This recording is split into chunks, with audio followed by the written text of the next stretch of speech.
Bienvenue à toi dans cette nouvelle vidéo. Je me présente, je m'appelle Robin, j'ai 25 ans, je suis actuellement en 8e année de médecine. J'ai passé le concours de l'internat il y a maintenant un an.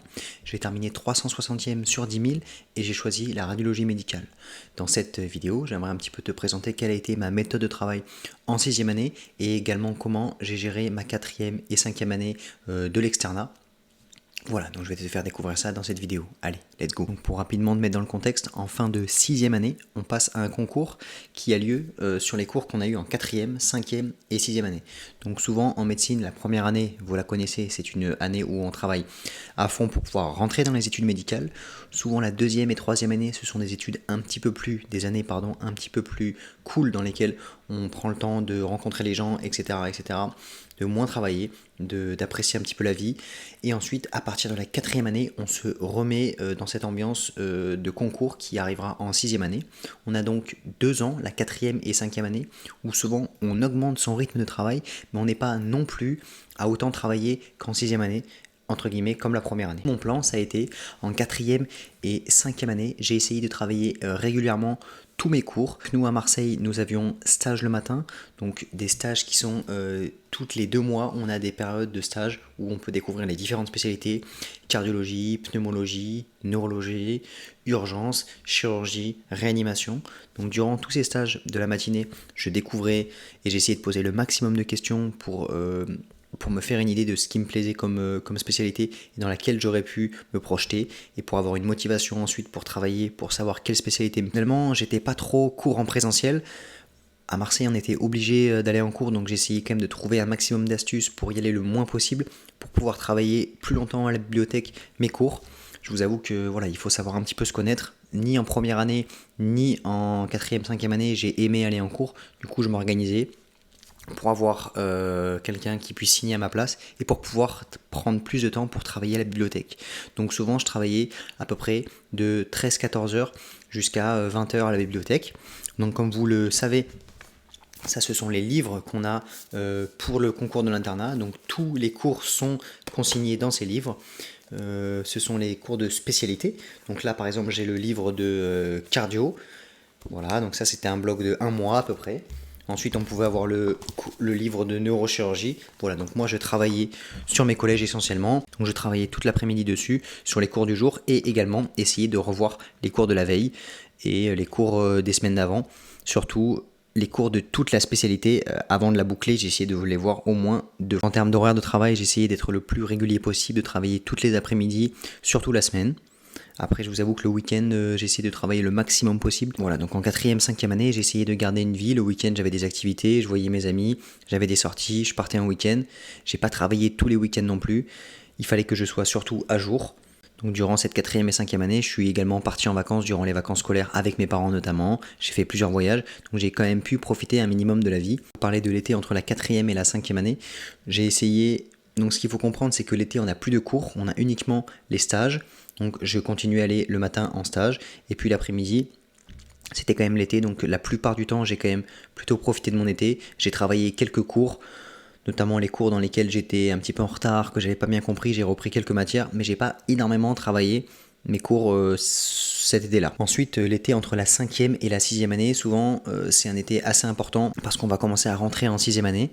La 6e année, comme je vous l'ai déjà raconté, c'est l'année où on va passer le concours de l'internat. On revoit tous les cours qu'on a appris en 4e et 5e année et on les prépare à fond pour pouvoir passer le concours début juin. Donc décidé de travailler en juillet, histoire de rattraper un petit peu le retard et quelques matières sur lesquelles je n'étais pas très à l'aise et quelques cours que je n'avais pas eu le temps de le faire. Comme ça, j'étais prêt à attaquer le début de 6e année à jour en ayant vu tous les cours. J'ai ensuite décidé de prendre tout le mois d'août, de me prendre vraiment un mois, histoire d'être reposé et d'arriver début septembre complètement motivé et vraiment déterminé à réussir. 4e, 5e année, j'ai travaillé plutôt régulièrement, tous les matins stage, après-midi cours au moins jusqu'à 20h. Ensuite, tous les soirs, moi j'allais faire mon sport à la salle de 21h à 23h environ. Je faisais mon sport quasiment tous les jours, donc j'ai pu conserver un rythme de sport régulier. Ceux qui aiment avoir d'autres activités ou bien voir leurs amis, c'est complètement possible. Ensuite, l'été entre la 5e et 6e année, j'ai pris un bon mois pour bien profiter et pour recharger la batterie et pour être prêt à attaquer 10 mois d'affilée avec 10-12 heures de travail par jour.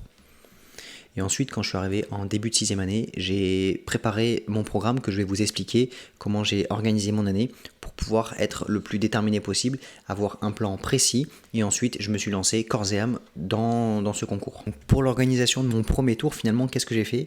J'ai simplement pris l'ordre des collèges dans l'ordre qui me plaisait le plus, parce qu'il fallait une méthode qui me plaisait. Donc je me suis créé un ordre de tous les collèges, tous les cours, en mettant par exemple, d'abord je fais le collège de cardio, après je fais le collège de neurologie, après je fais l'infectiologie, etc., etc. Donc je me suis déterminé un ordre précis, avec un enchaînement de matières qui me plaisait, pour pas que j'ai trop de matières difficiles et qui ne me plaisaient pas d'affilée. Donc j'ai essayé un petit peu d'alterner, de faire par exemple la cardiologie qui me plaisait, de commencer par la cardio, puis de faire la gynéco qui me plaisait un petit peu moins, puis après de passer à la neuro qui me plaisait, puis passer ensuite à la pédiatrie qui me plaisait moins, etc., etc. Donc ça, vous êtes plutôt libre de choisir les matières que vous voulez faire dans l'ordre que vous voulez. Mais voilà, moi je me suis dit que j'allais faire mon premier tour, donc mes 30 premiers collèges jusqu'à début février. Ensuite, lorsque je suis arrivé début février et que j'avais travaillé, j'avais fini mon premier tour, finalement j'ai eu un petit peu de retard et j'ai fini plutôt milieu février. Ce qu'il faut savoir, c'est qu'en parallèle des collèges que je réalisais toute la journée, donc je me contentais entre guillemets de lire mes collèges, de me poser des questions, etc. Et en parallèle, je faisais évidemment des QCM sur CIDES, surtout le soir quand j'étais un petit peu saoulé de réviser mes collèges. Et je faisais également, j'avais des conférences en ligne avec des replays en ligne. Et souvent c'était mon créneau de 21h à 22h, je me faisais 1 heure de vidéo en accéléré x2. Donc souvent des conférences de 2 heures, je me faisais une conférence de 2 heures tous les soirs. Donc ça c'était plutôt pas mal. Ça c'est l'organisation entre guillemets de mes journées et de mon premier tour que j'ai réalisé jusqu'à début février en relisant les collèges au maximum, en essayant d'aller assez vite quand même, mais de mettre l'accent sur la compréhension, etc., de bien intégrer et de faire un maximum de QCM pour voir si j'avais bien compris les questions qu'on me posait et quels étaient les enjeux des différents cours. Voilà, donc une fois que j'ai fini mon premier tour sur les collèges, j'ai décidé de faire un premier tour d'anal en ayant tout. Une fois que j'avais fini mon premier tour, je me suis dit que j'allais être entre guillemets prêt à faire un premier tour d'anal pour voir un petit peu en quoi consistaient les questions de l'internat, pour savoir à quoi je devais m'attendre une fois que j'allais faire mon deuxième tour et pour pouvoir mieux cibler mes révisions. Et donc ensuite réaliser un tour entier de toutes les annales des 5 années précédentes, donc à partir de 2016, 2017, 2018, 2019, 2020. Donc j'ai réalisé ces 5 années d'annales avec les dossiers progressifs, les questions isolées et la LCA. Donc je me suis entraîné, voilà, je faisais ça quasiment toute la journée. C'est vrai que c'était une période assez intense où il fallait rester concentré, essayer de ne pas faire trop d'erreurs et vraiment se mettre en ambiance concours dans ces moments-là. Mais j'ai réussi à garder ce rythme et j'ai pris beaucoup de notes, notamment sur la réalisation des annales, etc. Effectivement, je n'avais pas toujours des bonnes notes, j'ai fait quelques erreurs, mais j'ai pris des notes sur ces erreurs et notamment sur les cours. Et ça m'a permis, lors de mon deuxième tour, de me sentir plus à l'aise et de comprendre un petit peu les enjeux de chaque cours et surtout de voir quels étaient les cours qui tombaient le plus. Ça, c'est une notion importante, que 20% du programme représente 80% des questions. Et donc ça, c'est extrêmement important à comprendre. Une fois que j'ai fini mon premier tour et que j'avais fait entièrement les annales, ça m'a pris à peu près 1 mois quasiment pour faire toutes les annales. Nous étions début mars et j'ai commencé mon second tour. À partir de ce moment-là, il y avait en même temps le concours blanc que j'ai réalisé.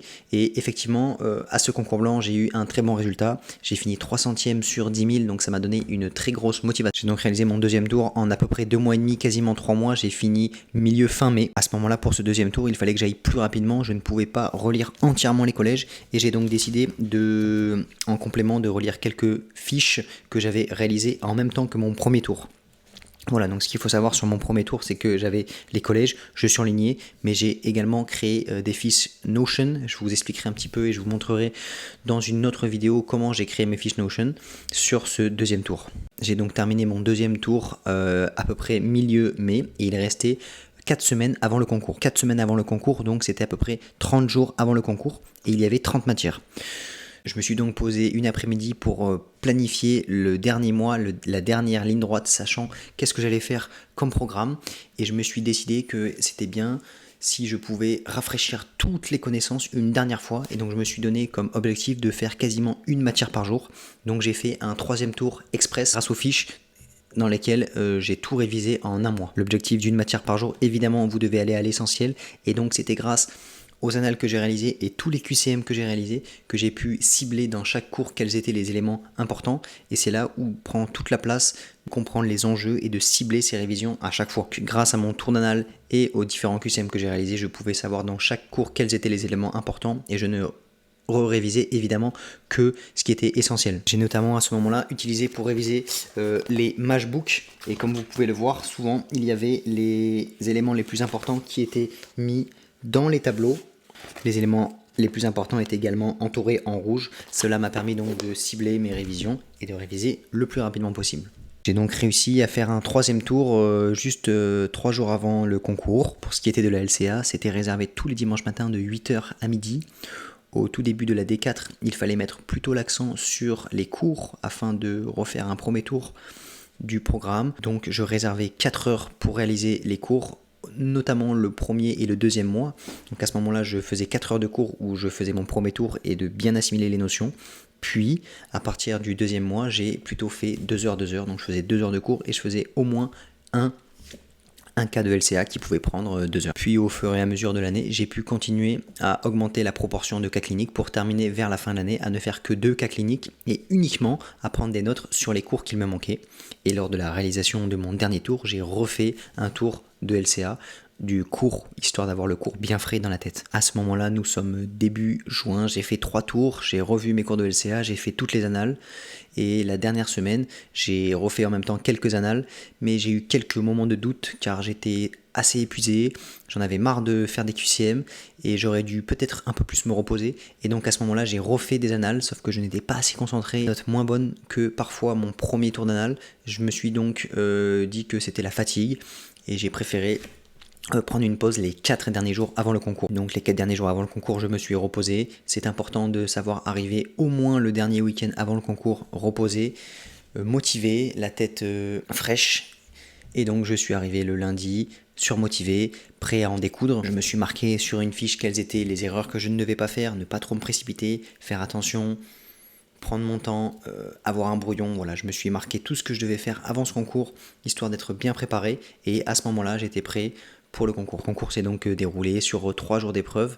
Je vous ferai une vidéo dédiée un petit peu comment j'ai géré entre les épreuves, comment j'ai réussi à garder mon sang-froid, comment je me suis préparé, quelles étaient les clés pour se préparer, etc., etc. Et voilà, et ensuite le concours était terminé, j'ai pris de bonnes vacances. Et nous avons eu les résultats 15 jours après le concours et c'était une grande réussite pour moi et un grand soulagement. Voilà, donc j'espère que dans cette vidéo j'ai un petit peu pu te partager l'expérience de mon externe, l'expérience de ma D4 qui a été une vraie aventure humaine sur le plan psychologique mais également sur le plan mental. J'espère que le récit de cette D4 et de cette 6e année ont pu te plaire.